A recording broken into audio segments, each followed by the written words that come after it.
Hi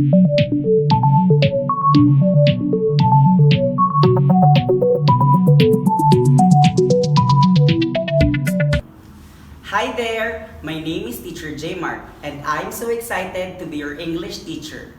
I study Bachelor of Secondary Education, major in English. And during the pandemic, I had a chance to work as an English tutor.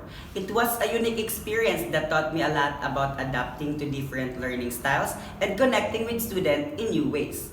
Teaching is really my passion. I love helping students to discover the beauty of language and literature. And I believe that learning should be fun and engaging. So, if you're ready to dive into the world of English with me, I can't wait to get started. Let's make this fantastic class together. Thank you.